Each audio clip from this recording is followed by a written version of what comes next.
This is Isabel Lerma from Lerma Words of Healing, and you're listening to Heartbreak Anonymous, the podcast that helps those suffering from grief or heartbreak reclaim a life of vitality and get to self-healing gratitude. Today, we're talking about TakoTsubo, or Heartbreak Syndrome. Can you die of a broken heart? We're going to talk about this and more in Heartbreak Anonymous. Make sure to follow for more episodes on heartbreakanonymous.com. TakoTsubo. TakoTsubo was first discovered in Japan in the 1990s, and the reason they call Heartbreak Syndrome or TakoTsubo Cardiomyopathy is because the left ventricle of the heart gets enlarged and it looks like an octopus pot, and that's what tako and tsubo in Japan means, octopus pot. And it has the symptoms of a heart attack, and it usually comes up in times of severe emotional or physical stress. It's much more prominent in women than in men, although it can happen in either sex. Over 90% of it happens in women over the age of 50. They believe there are some scientific studies that show that it may have something to do with the drop in estrogen, which can affect the performance of adrenaline.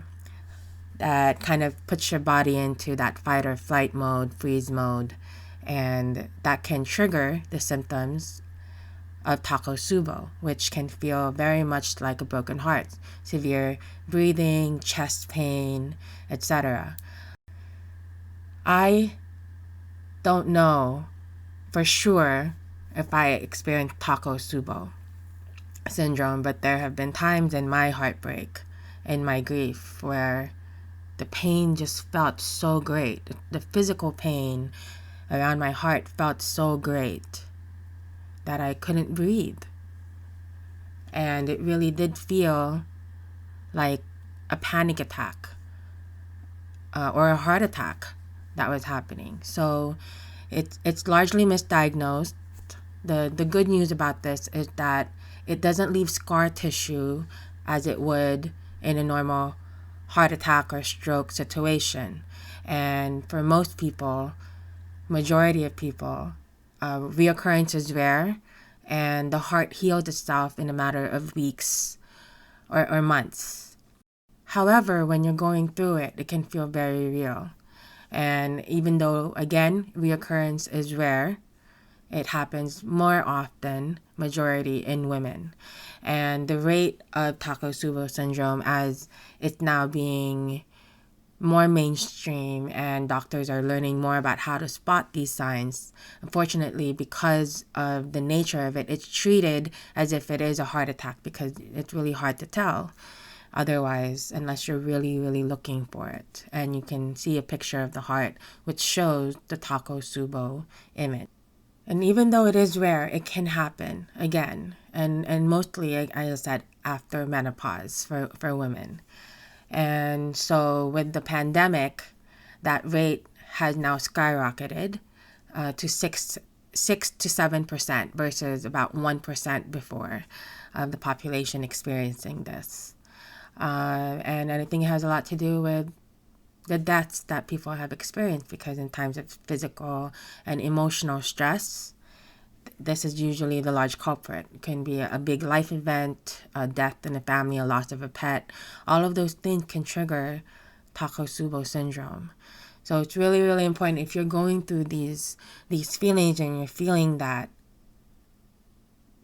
to know that this is a possible thing that you may have, and this is something that you can actually talk to your doctor about, especially if they say everything is fine, because it'll show like everything is fine until they see that picture of your heart. And this is why it's largely misdiagnosed.